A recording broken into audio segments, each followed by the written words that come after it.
Masih barengan sama gue Dimas, lo masih dengerin Radio Gadget, one and only Gadget Radio. Dan iya, ini adalah iQOO 13, handphone pertama di Indonesia yang udah pakai Snapdragon 8 Elite. Dan ya, gue lagi ada di acara peluncurannya iQOO 13. Dan yuk langsung kita hands on aja. Handphone Monster Insight ya, katanya ada keterangan Monster Insight, berarti ada monster di dalamnya yang lagi gue pegang saat ini. Tapi sebenarnya ada yang menarik teman-teman dari handphone yang satu ini, karena memang handphone ini itu didesain nggak cuman sekedar bisa kita pakai untuk harian aja, tapi ini handphone memang dikhususkan untuk main game. Dan gue jujur sebenarnya salah fokus lebih tepatnya sama apa yang ada di dalam iQOO 13 yang satu ini. Yang pertama, iya, prosesornya Snapdragon 8 Elite. Ini merupakan handphone dengan Snapdragon 8 Elite pertama di Indonesia, teman-teman.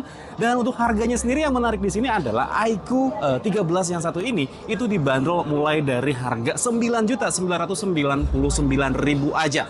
Dan karena memang ini merupakan sebuah handphone yang gaming ya, teman-teman. Dia di sini ada satu chipset khusus yang namanya adalah super computing chip Qi2, teman-teman. Ya, chipnya itu kecil banget kayak gini, tapi ini mengontrol untuk segala macam aspek tentang gaming dari handphone yang satu ini ya. Salah satunya ya teman-teman, chipset ini dia berfungsi untuk mengontrol untuk kualitas grafis yang dihasilkan dari si iQOO 13 yang satu ini, yang diklaim ya teman-teman, katanya dia bisa sampai grafisnya ya itu menyamai dengan grafis dari PC gaming yang punya layar di 2K, teman-teman. Karena memang si iQOO yang satu ini dia juga punya layar yang berukuran Oke, di sini keterangan layarnya ada ukurannya di 6,82 inci dan resolusinya dia ada di 2K, teman-teman. Ada di 144 Hz dan dia sudah AMOLED.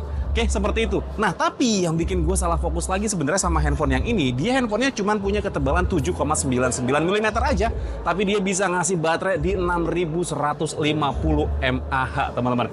Gila sih, ini beneran kalau menurut gue baterainya bisa dibikin sebesar ini. Nah, ya, yang menjadi pertanyaan lagi adalah kalau misalkan ini Snapdragon 8 Elite serta dipakai untuk main game ya teman-teman, bahkan dia punya chipset khusus untuk main game, gimana kondisi suhu dari handphonenya? Handphone kenceng pasti panas ya. Tapi di iQOO 13 yang satu ini dia punya fitur ataupun juga dia sudah menyematkan 7K Ultra VC Cooling System. VC artinya adalah vapor chamber, teman-teman. Ini vapor chambernya itu hampir mengcover di area belakang dari handphone yang ini, hampir mengcover keseluruhan area belakang dari handphone ini untuk membuang panas dari si Snapdragon 8 Elite ini. Jadi untuk menjinakkan si naga panas yang satu ini, si naga ganas yang satu ini, iQOO 13 ini dia menggunakan 7000 Ultra Vapor Chamber Cooling System ya teman-teman. Artinya dia punya luas areanya itu ada di 7000 mm.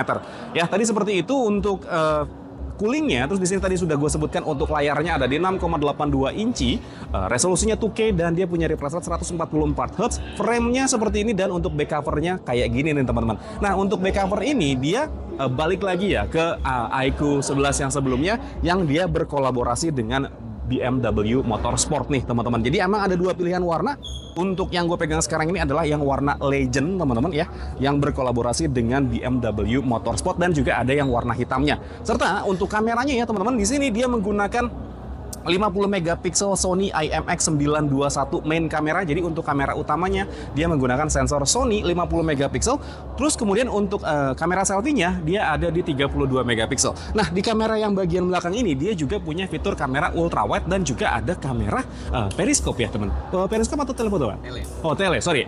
Kameranya dia menggunakan kamera tele yang punya resolusi sama, ada di 50 megapiksel. Dan kita langsung lihat aja di sini untuk settingan kameranya ya teman-teman. Kita masuk di sini untuk kameranya. Settingannya seperti ini, dia di sini ada snapshot, ada night ya teman-teman, ada portrait, terus juga dia ada foto, ada video, dan juga di sini ada more. Untuk more-nya seperti yang bisa lo lihat ya teman-teman kayak gini. Cuman jujur gue lebih fokus ke ranah videonya teman-teman. Kenapa? Karena gue ini adalah orang yang suka bikin konten ya, konten YouTube seperti ini itu pakai kamera handphone. Dan yang kerennya dari si iQOO 13 yang satu ini, baik kamera depan dan juga kamera belakang, dia bisa rekam sampai dengan ada yang di 4K 60 fps dan juga ada yang 1080p 60 fps ya. Ini untuk kamera belakang teman-teman, dia pilihannya ada di 1080p 60 fps, 4K 60 fps, dan ada di 8K 30 fps. Jadi untuk resolusi kamera belakangnya dia mentok ada di 8K 30 fps. Sedangkan untuk kamera depannya teman-teman, oke, di situ ada Bapak Ali Sodik di sana ya. Ya, dia bisa rekam di 1080p, 60 fps atau 30 fps, ataupun juga di 4K 60 fps.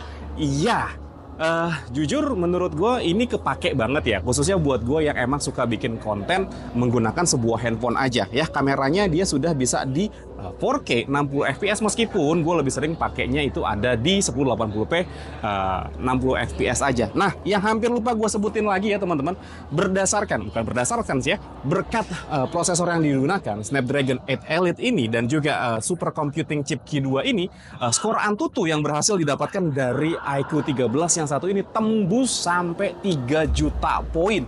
Mungkin ini adalah salah satu handphone di Indonesia, bahkan mungkin ya handphone salah satu di Indonesia yang punya Antutu sebesar itu, teman-teman.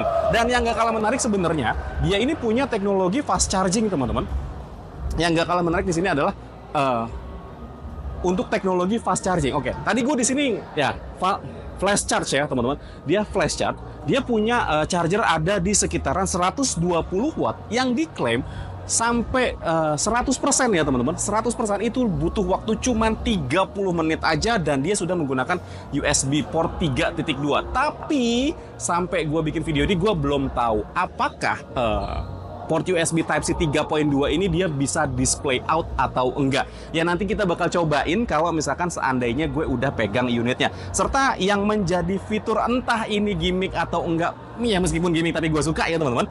Dia punya fitur lampu di bagian belakangnya yang dia melingkari seluruh frame kamera dari si iQOO 13 yang satu ini. Dan oke teman-teman, mungkin segitu dulu aja yang bisa gue ceritain dari iQOO 13 yang satu ini. Gue belum bisa cerita banyak, gue belum bisa kasih tahu gimana performanya, gimana rasa pakainya.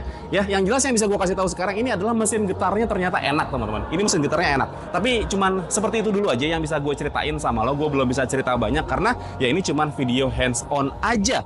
Dan oh iya, tadi gue sudah nyebutin harganya, Bapak. Udah, saya sudah menyebutkan harganya. Kalau si iQOO 13 ini dibanderol dengan harga mulai dari 9.999.000 untuk varian RAM 12GB dengan internal storage ada di 256GB, dan juga untuk harga yang keduanya di sini ada yang 16GB dengan internal storage 512GB dibanderol dengan harga 11.999.000. Yang which is sebenarnya itu harganya lebih mahal dibandingkan dengan iQOO 12 ya teman-teman ya, dibandingkan dengan iQOO 12, dan ada pengurangan dari lensa telenya. Kalau di sini sekarang ada lensa periskop tapi nggak ada telenya, sedangkan yang di sana itu ada lensa telenya teman-teman. Koreksi kalau misalkan seandainya gue salah ya, karena memang jujur gue bukan orang yang pernah cobain iQOO 12 juga ya teman-teman. Jadi seingat gue seperti itu. Koreksi kalau misalkan seandainya gue salah. Dan ya udah, mungkin segini dulu aja cerita gue mengenai iQOO 13 yang satu ini. Kalau misalkan emang lo suka sama ceritanya, boleh di like dan di subscribe channel gue. Tapi kalau misalkan emang nggak suka, boleh di dislike aja. Akhir kata gue Dimas undur diri, sampai ketemu lagi di siaran-siaran berikutnya. Assalamualaikum warahmatullahi wabarakatuh. Dadah.